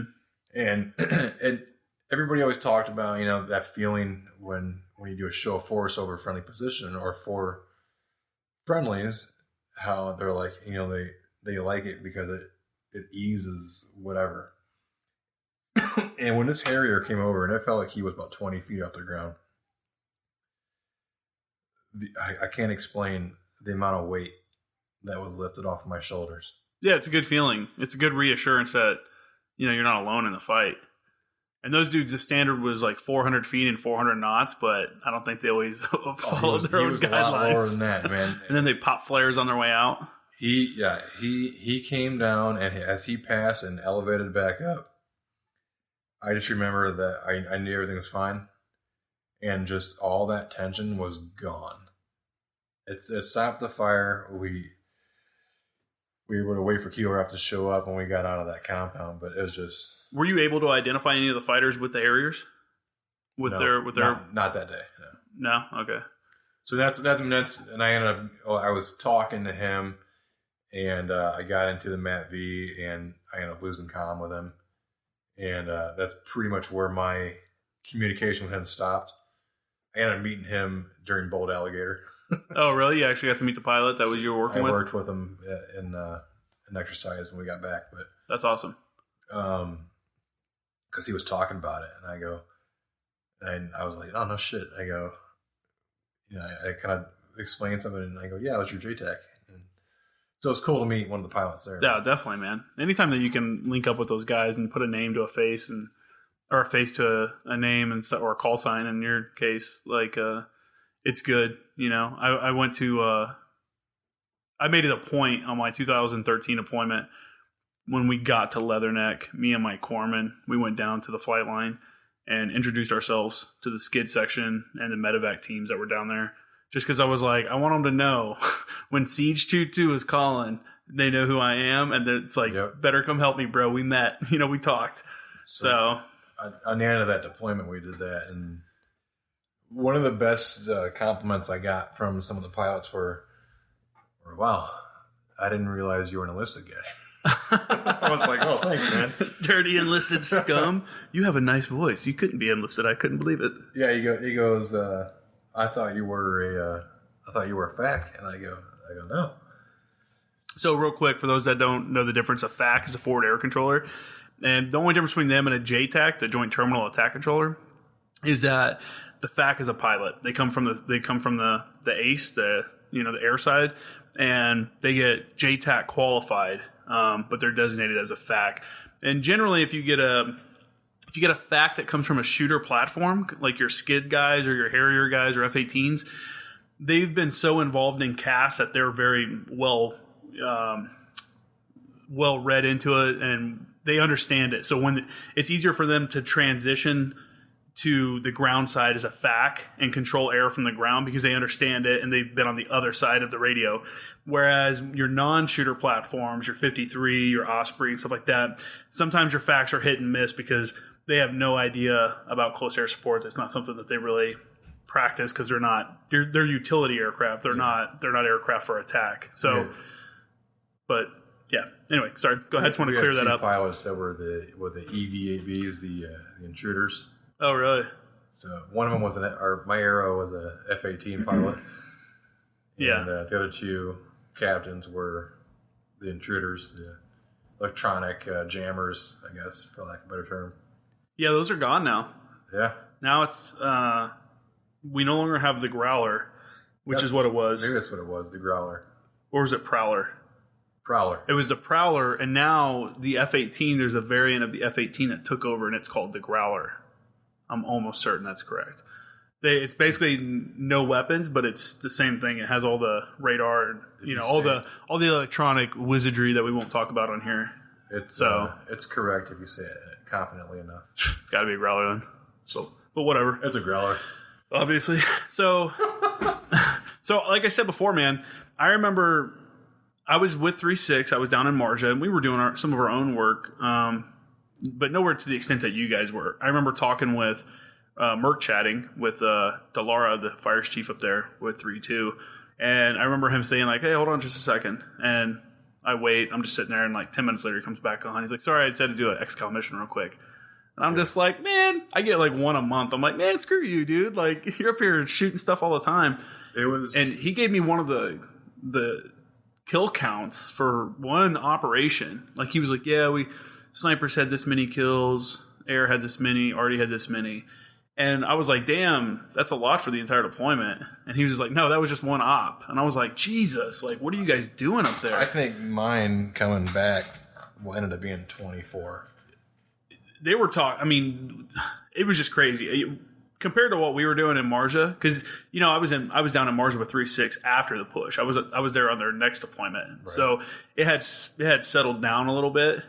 Certain areas still were real shitty, but nowhere, like I said, nowhere near to like Musa Qala was, because I think all of Musa Qala was bad, you know. And I remember seeing a video where there was like a 15-man group of Taliban trying to attack one of the Afghan patrol bases up there, and you guys, and you may not have been involved, it may not have been in your company's AO, but I remember seeing the video from it and everything like that, and they used everything except for either standard artillery or XCal. It's one or the other.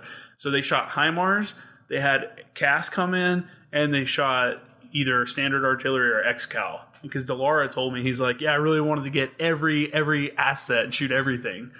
If that's what I remember, if that's the incident I remember following that on our feed, but that wasn't me. That I think that was more of like a battalion COC control.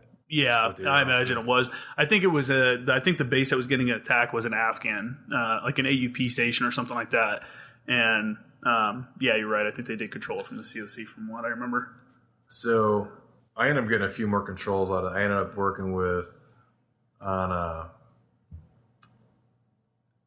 May 28th. That ended up being my birthday. I chose not to go out on a patrol. I'm thankful that I didn't. That was a movement to contact patrol. Basically, we had 2 sniper teams set out. It was 1 and 3.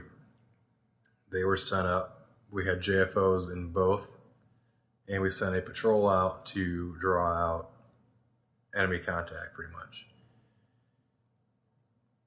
They ended up getting into the conventional patrol, large patrol. Let me backtrack a tiny bit. Salam Bazaar ended up becoming the place where all these, I don't want to throw them out there, but like these admin officers and whomever would come down to go on a patrol to draw a firefight to get their combat action ribbon. Oh, yeah, okay. It ended up being a fucking clown show. So this ended up being a patrol to movement to contact, to do whatever, get whoever their fucking car. And they ended up getting a U-shaped ambush. We took a casualty, ended up being KIA, and we had there was no signs of pattern of life for the entire morning. So I had a PKM position. There's 2 military-age males shooting from PKM position. I dropped a GBU-54. It's a low collateral. I mean, you know, it's a low collateral 500-pound bomb. Guided bomb unit with 25 pounds of explosive. The rest is all cement. I'm not mistaken. For the 54? No, so the 54... So you're thinking of the GBU-54 V4, and that's the low collateral damage, laser JDAM. Yep. And I think it has more than 25 pounds of explosive, but the way the casing is, it's not scored to cause as much fragment. The fragment pieces are larger, so they don't fly as far. That's what creates it. And then you have the GBU-54 V5, which is like a carbon fiber bomb. That one wasn't out yet. Okay. So it was the V4. And so anyway, I pushed my 9 up, it gets approved. I'm bewildered that my 9 line got approved so I can drop a fucking bomb in country. The ROEs, the rules of engagement were just so ridiculous. So I ended up pushing this 9-light up. It gets approved. Guy comes in. And you're from the COC on this? I'm at Islam Bazaar still. I'm in my PT gear because I chose not to go out. I was just I was playing spades again in our tent. Game, man. I remember this shit. I was listening to Jason Aldean and eating some fucking Cliff Bars, and we got troops in contacts. Like I'm running over to the COC and I'm in PT gear. We're talking on a 152 and telling this Harrier to clear it hot to drop a GBU 54. So he takes out this position, this PKM. He took out the gun. The guy goes flying. Second guy was about 20, 25 meters away. And I didn't know it at the time because I just saw the plume of smoke. I was like, fuck yeah. And my second run was the 25 millimeter. Okay. And air officer changed it to a second GBU-54 because the guy ran into a Twinkie, the compound. The compounds look like Twinkies from the sky, so we refer to them as Twinkies. Yeah. So he switches it to a GBU-54, and this is kind of where I'll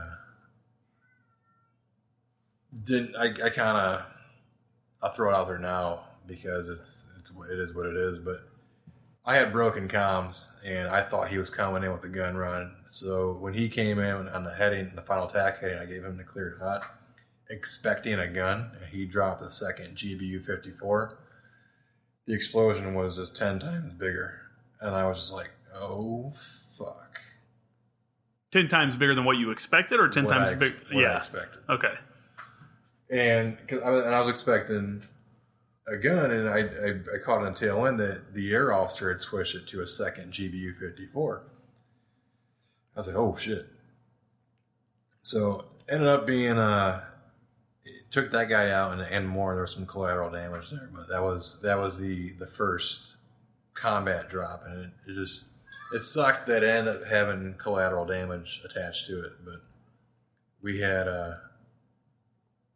just lost a Marine, and it was I don't know. Yeah, I mean, you don't have to explain it, man. It was hard at the time, kind of seeing some of the collateral damage because they ended up coming to the patrol base, but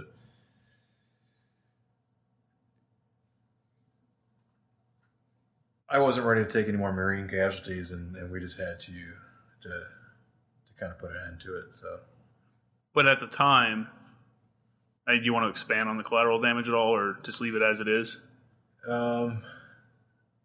We sent one of the mounted patrols out to, I think it was one of the cap platoons, to kind of assess and get a BDA, and there was women and children involved. I didn't really give a shit about any males, especially military age males in there, but there was some women and children that were involved, and that kind of it impacted a lot. But. Yeah, obviously. I mean, but you didn't know that. You guys didn't know that at the time. We had zero patterns of life. Yeah. The entire morning. So that was an unknown. That's just one of those things. Like, do you think that that would have been mitigated had they not switched it from gun to the bomb? Absolutely. Yeah. They wouldn't, because he ran into the Twinkie. He knew him knowing how we worked. He thought that he was safe going into the compound because we weren't going to shoot the compound. Yeah. Which in most of the cases, normally you wouldn't, but you were troops in contact and you had taken a casualty. We were in a TIC, which changes the ROEs. Yeah, and we weren't. It was what it was. Yeah. So I assume there was like an investigation and stuff after that. Oh, absolutely. Did you get benched? Usually they bench guys until the investigation's complete. So immediately after that, they ended up the locals came to the PB. My platoon commander at the time he tried to shield me from that. And one of the guys who did the initial BDA, he was kind of talking to me as a buddy of mine. Shield you as in like not letting you know that there was civilian casualties. Yeah, he didn't. He was just trying to. He didn't want me to kind of. He already knew that we took a KA and it impacted a lot of us, and he was trying to shield the other shit. And I came up to him, I asked him about it, and he goes, well, who told you that? And I appreciate where he came from. And shortly after that, he came up to me and said, hey, he kind of explained the severity of the collateral damage, and there was going to be an investigation. And we ended up getting convoyed up to Battalion back at Musa Qala and had to talk to Lieutenant Colonel Dixon and a few others. And that's where I kind of got the clarification with the con with the arrow and and a couple of interviews with the investigating officers from other units, and then it was kind of just was what it was. We had an investigation on a drop that we had conducted with 3-6. They sent in a Air Force colonel to come down and look at the video, and there was nothing. Once they saw the video, they were like, okay. What for ours? Just real quick to caveat, we had our air officer. I'll save it for another day. I'm not going to talk about it. It's nothing big. Like, it was cleared immediately, but it just showed how the Taliban operates. We dropped on 2 guys that had just set off an IED, and we had also taken a casualty, but it was an interpreter. And we dropped on them in a field. They were in a corner of a field. There was a wall on one side, and we watched the video the entire time. And what we watched was the other Taliban fighters or whoever come up, roll the bodies up in rugs, and take them off to the tree line and drop them off in the tree line so that when we sent guys there that they wouldn't be there. And then somehow they came out with a little girl that had injuries. And we had video. We had 2 aircraft with video sensors on this area the entire time. So we knew there was no little girl there. But somehow they came out of nowhere with this. It was crazy. But obviously there was an investigation, and as soon as they saw the video, they're like, "There's no way that was from you guys. We don't know where," and we never really found out where it came from. So, but that's for the people listening. That's if something like that happens, if there's something's perceived, if there's a civilian killed, or there's some kind of perception that maybe, the JTAC or the pilot or somebody did something wrong during a mission, there will be an investigation, and I think we do a pretty good job of doing that. And I was trying to explain this to somebody the other day. They're like, you talk to civilians and they see it on the news. They talk about, these civilians are killed and we're just shooting. They think we're just flying predators everywhere and shooting missiles at everything. Really at all. They don't understand the. So for yours is a little bit more fluid. For a situation like that, the whole kill chain is what we call it, was sped up quickly because you took casualties, dudes were in a troops in contact or a tick. But for a deliberate strike, it's a process because you have to find the target, locate the target, get the location of the target, and then verify that location down to a certain level of accuracy, and then pass that up and have another level of approval of someone else looking at that, including a judge. We call them the judge. They're the unit's lawyer, and they come in and they look at everything and they advise the commanding officer if this is a legitimate kill or not, or a strike if it's going before it happens. And they're almost like the CO. They're giving their own approval, like, yeah, this is good. I mean, they could say no, it's not good, and the CO can override them.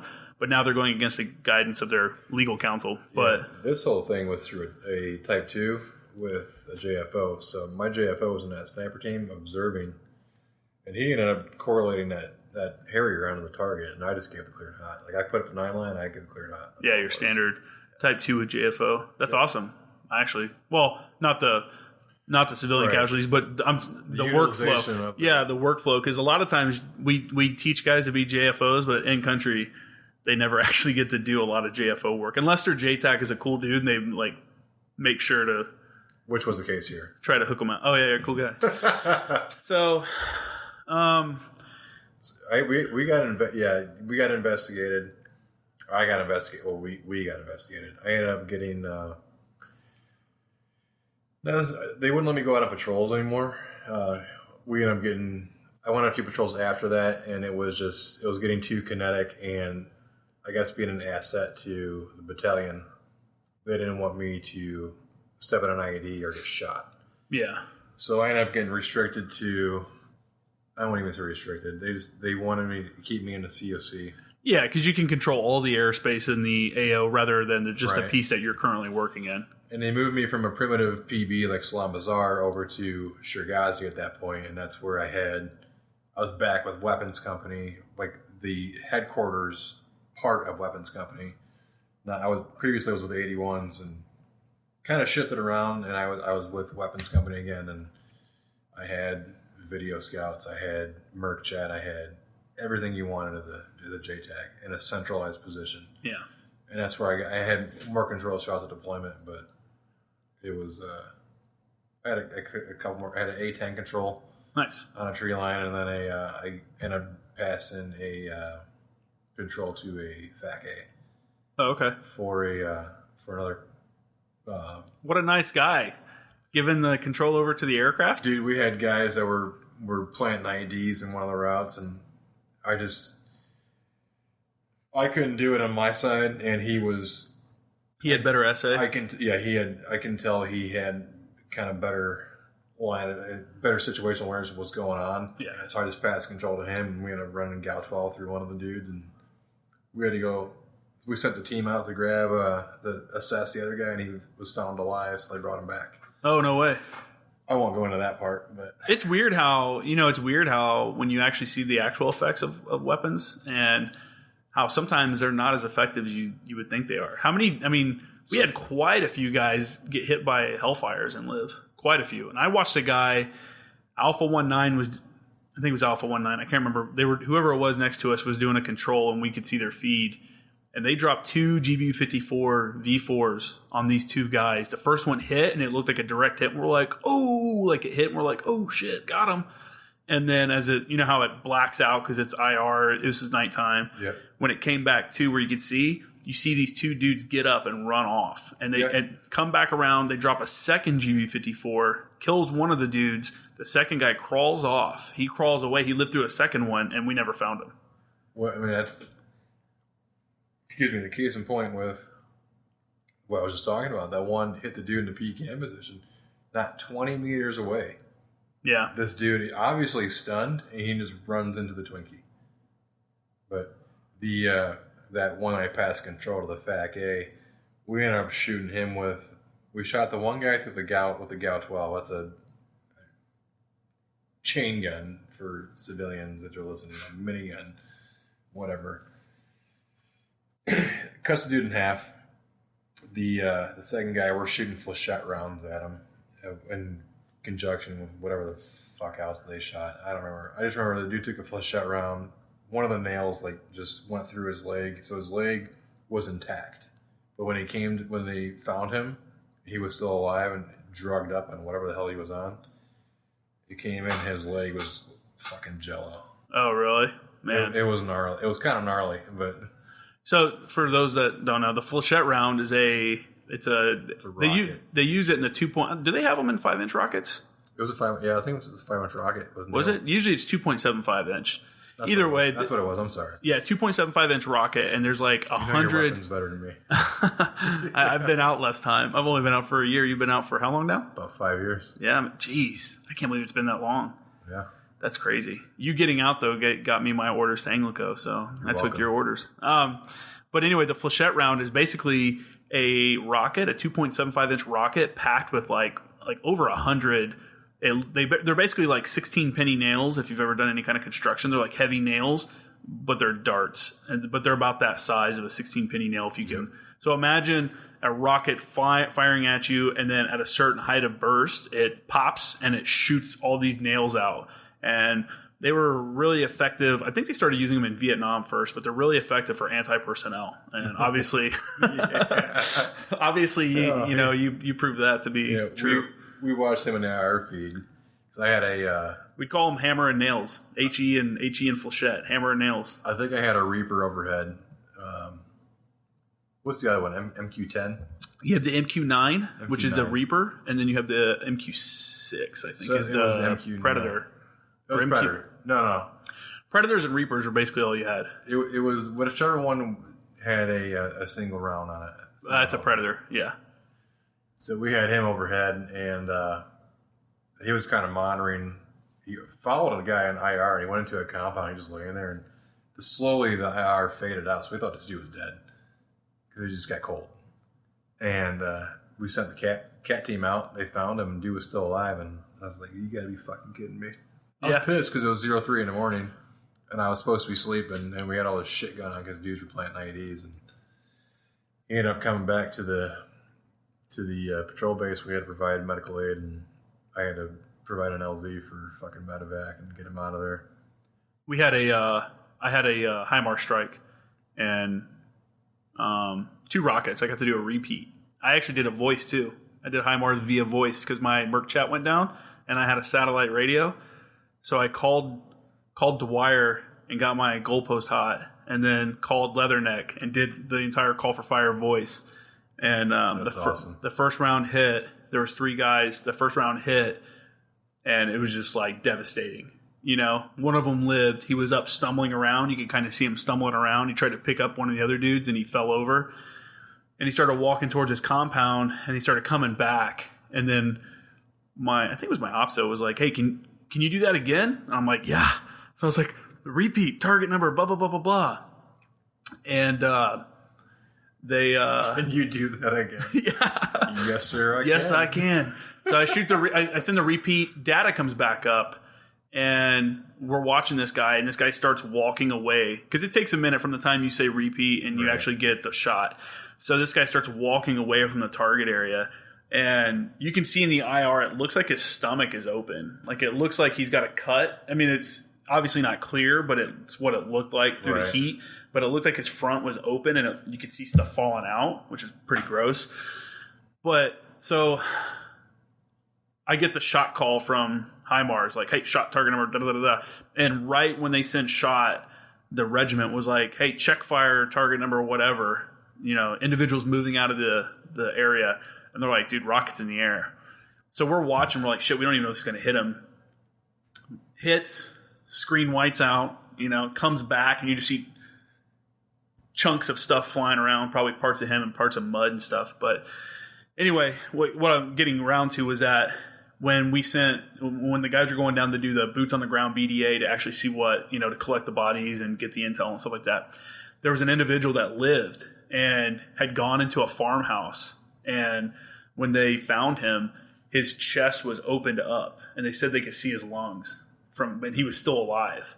And they had to treat him, medevac him out and stuff like that. So dude, it's crazy, man. Sometimes the effects, and you wonder, like, I don't ever know what happened to that guy. I know he got medevaced, which is a lot nicer than they would do for us. I wonder if he lived, and then I wonder if he would have rather have died.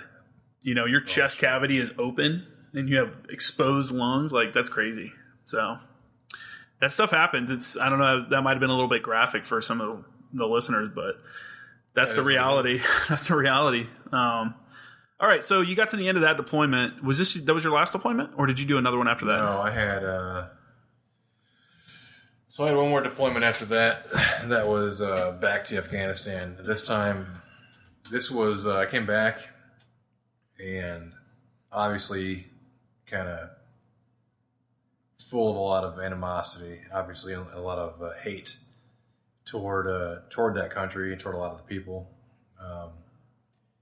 I got told that I was getting sent back out pretty much immediately as soon as my dwell time was up. It wasn't like that was pretty common then. I think it was 5.5, 6 months dwell time. That's one of those times that was one of those times that if you were a JTAC in that period, it's like you're in Afghanistan and they shoot you an email of like the unit you're going to do your workup when you get back. It's like guys were coming back doing their post-deployment leave, taking like 30 days off, and then they get attached to their next unit and start doing their workup. That was a rough time to be a JTAC for tempo-wise. It was rough. Yeah, I mean, tempo-wise, yeah, it was rough, but it was probably one of the best times to be a JTAC, too. Oh, yeah, I mean, so whenever I talk about stuff like that, I'm like, it was rough and it sucked. Like, being gone a lot sucks, but at the same time, it's like the greatest thing ever. I fucking miss it every day. Being a JTAC out there, man, it's just it doesn't even not even just in country, even in training. It's just such a fun job that I know how you feel. That's like the big thing I miss. So I'm home for 6 months. I get word from, I'm pretty sure it's Master Guns Russell. He goes, recently retired. Congrats. Great dude. One of the best senior Marines I've ever worked with. But he pretty much came up to me and told me that I was getting sent out to an advisor team.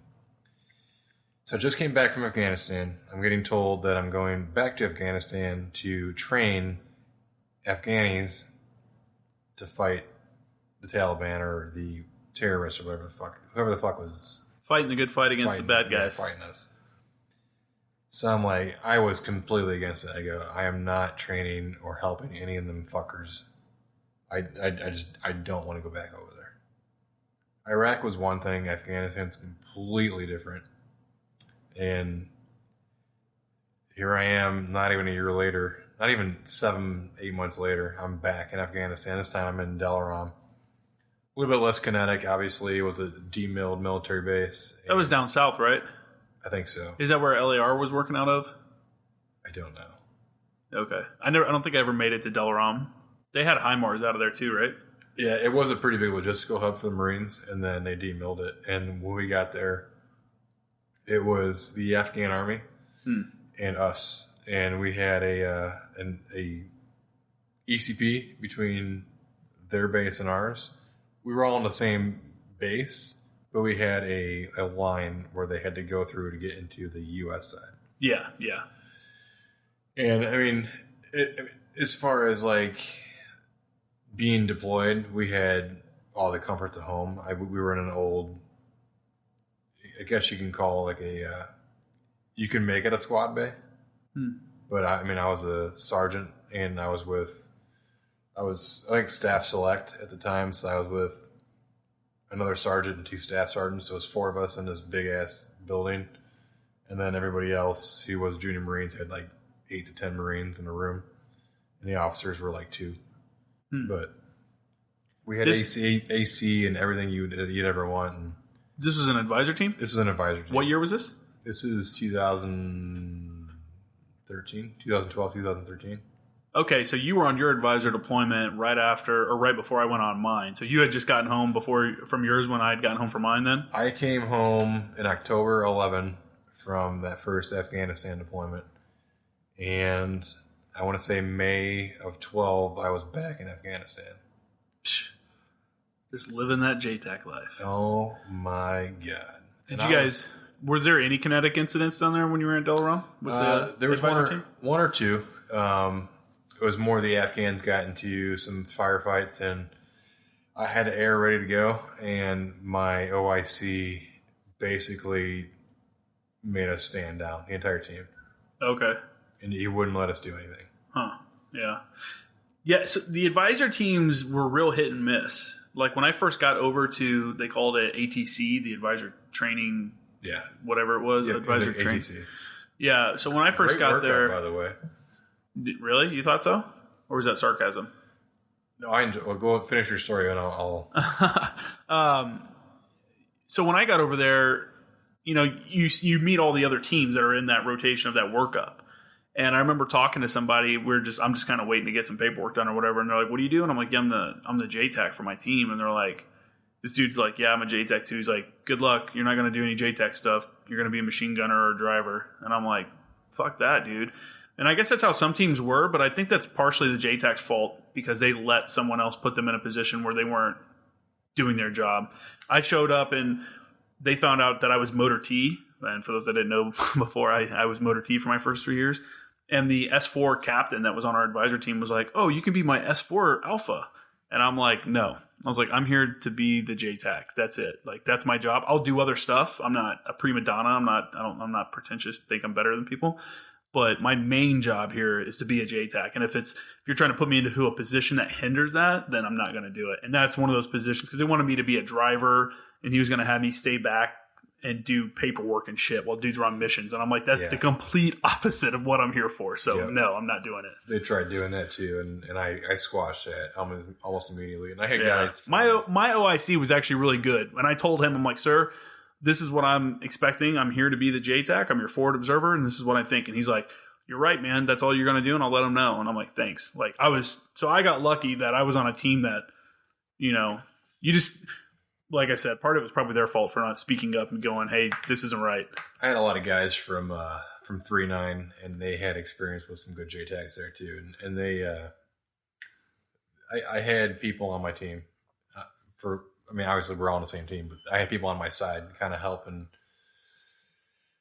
with a lot of that bullshit. So that deployment, I ended up doing a lot of LZ controls, resupplies, kind of personnel movement, kind of bullshit. Not so much kinetic, typical JTAC stuff. It was a lot of LZs. More administrative stuff. Like I ended up learning. I got licensed on a tram and a. You got a license on a tram. I got licensed on a tram. The tram Solid is deployment. that's the tractor. It's like a Caterpillar tractor that articulates in all four directions. Oh yeah, that's the big one. Think of a giant forklift. Yeah, and then I got on the boom I forget what the Marine Corps calls it, but it's a typical forklift. Oh, the 5K. The 50-foot boom on it. Yeah. So I got licensed on both those, and which worked because I'd land a helicopter, I'd drive the fucking thing over there, I'd unload the bitch, and then I'd get them out of it. Oh, you're like a one-man show? Fuck yeah, dude. Where was the AgDag nerds at? That's their job. We were like a 12, 15-man team. Oh, so you were there by yourselves on that base? Yeah. I mean, it was us. And the Afghans? It was a completely demilled base. Oh, I thought you were still there with, usually even if they're demilled and you have an advisor team, there's still some support people there. So we had one other team with us, but they weren't a advisor team. They were kind of like a Intel and Motor T and kind of like a Mod Podge Pogues with us. And our team was JTAC's infantry and admin and one Motor T guy. Yeah. You get a little bit of everybody on the advisor team that way. Even the Afghans have administrative problems that our guys can come in and help out with. Yeah, and that was a great team too. It's just I wasn't ready to be deployed again. Yeah. And I was pretty bitter. But the work up for that deployment, we did so much cool shit. Like I did evasive driving out at Cherry Point. It was out of Cherry Point. They must have got rid of that for mine. Dude, we were driving Tahoes around almost like an autocross. Oh, okay. And we're just tearing through the shit and just ended up doing some of the coolest workup training you'd ever think of. Yeah. We got to do some cool shit. I thought the workup overall was pretty good. My only complaint was there was no training for a JTAC or a fires person. I did do one control during the entire workup. I did one LZ brief to a fake aircraft in 29 Palms. We were doing a fake medevac, and that was it. And that was my last training before I went to Afghan on my first deployment as a JTAC. I didn't get to do an EMV. I didn't get to do any of that. No, I think my only training for JTAC prior to that deployment was I went to BT-11 with the FSCC, and I told the advisor team that I'm going to BT-11 and do some training. Was there another JTAC on the other advisor team that was down there with you? No. There was none. So you were it, huh? I was it. You were the show. It's cool when you do that, when you're out like that, because you get to... I disagree. No, I'm sorry. That's the other Afghan deployment. What's that? The other Afghan deployment, when I went to Shirgazi, there was we had tanks kind of link up, and they were out of Shirgazi, and we had a FAC A. Okay. Who was out of there, so I got it mixed up. You mean a FAC? Yeah, I'm sorry, FAC.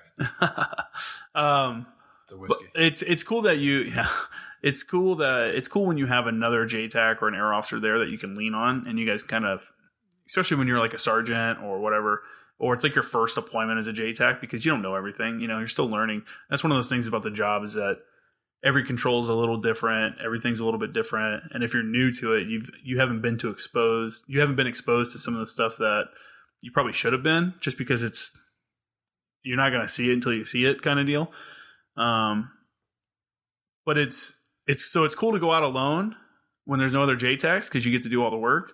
But at the same time, you don't have anybody to lean on when you start to get burned out, or that you may not understand something, you need some guidance. You have to reach back rather than just go talk to somebody on your base. Yeah. So, hey man, I think we can call this, or actually real quick, when did you get out? How long? You've been out for 5 years now, so you got out in 2013? I went on terminal leave February 1st, 2014, and I was officially EAS as of March 28th, 2014. And what do you do now? Just so people know, like, what people do when they get out. I got into the auto industry. I work, right now I'm in business-to-business sales, basically wholesale for the auto industry. I work with a lot of dealerships, and I work for an auction. And I'm technically sales. Okay. I run an online platform for them to wholesale cars to other dealers. It's basically like being a JTAC. Yeah. Yeah. Not as cool and not as high speed, but nothing ever will be though. That's the thing. And that's a struggle I think a lot of vets deal with is kind of finding that purpose and finding that and the purpose is one thing, but you reach that pinnacle when you're in, and I think a lot of guys struggle with that when they get out. I don't think so. You reach the pinnacle probably of excitement. Yeah, professionally, I think mentally, and I think a lot of guys struggle with that mentally. I know I have, as far as getting past that, and that's what I'm working with now is getting past that. I've reached the height of my life kind of deal. Yeah, but that's not true though. Right. It just depends on how you look at it. That's what I'm working to get past. Oh, you're working. Yeah. Okay. It's tough, man. I've been out for a year and it's weird. It's weird being out, something that you put all your life into every day. It was part of you every day from the time you got up to the time you went to sleep. And now it's like you chose to get out. I chose to get out. So now we're out, and now we're like, shit, we're locked away, Can't go on base, you're not talking to the people. It's weird, like, people that you're best friends with during a deployment, 5 years later, you're like, what was that dude's name again? Like, it's... Yeah, I mean, there's guys you'll never forget, and there's some guys, I mean, you meet so many guys, and... Yeah, it's hard to keep up with everybody that you meet. It's tough, and that transition out, it's tough for a lot of guys. And I feel like it seems like it's just a more pure job. It is, sure. You come in and you know what you have to do, and you do it, and then, you just do your thing. And it doesn't matter if it sucks. It doesn't matter if it's a shitty day out. You go in and do your thing. And then you get out. I don't know how it's been for you. I'm sure it's the same, but you get out, and if it's a shitty day, you hear people bitching about it, and you're like, I'm just over here trying to do my thing and get it over with, and everyone else is complaining. Like, pretty much. I'm complaining about what? Like, what do you got to complain about? I will say that, like, me just doing my job tends to stand out compared to any other civilian. Yeah, it's weird, man. It's weird how little they actually expect from you when you're in the real world. It is. It's completely different. It's completely different. But anyway, we'll go ahead and wrap this up. Appreciate you sitting down and talking to me, man. I know some of the stuff is kind of tough to talk about and stuff, so I appreciate you getting into the weeds of some of your deployments and everything. And do you have any like social media or anything that you want to shout out, or any organizations or anything? I don't actually know. I need to get more involved. So you gotta get on the gram more, bro. I do. All right, man. Well, thanks again for being on the show, and maybe we'll have you around again sometime. Oh yeah. All right, that's a wrap for episode 3 of the Former Action Guys podcast. Thanks again to Chris Limberg for coming on and telling a story. There's obviously some situations there throughout his time in the Marine Corps that were tough to handle and tough to deal with, and this is part of the reason for the podcast, is for people to hear some of the stuff that guys, the stories you may not have heard, the stuff that guys are actually doing overseas and stuff like that. And again, this is, I think I talked about it. I may not have, whatever.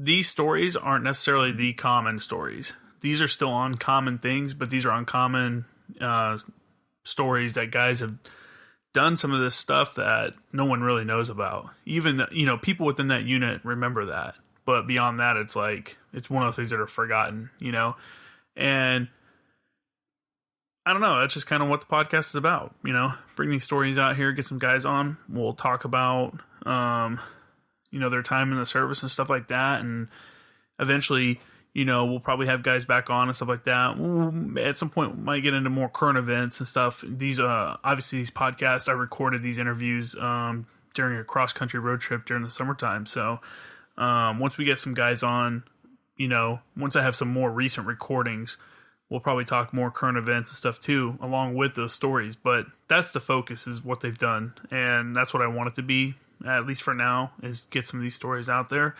And anyway, so appreciate you coming on and listening. And as always, hit me up at jkramergraphics. That's my Instagram, or check out my website, www.jkramergraphics.com. I can do some freelance graphic design, so let me know.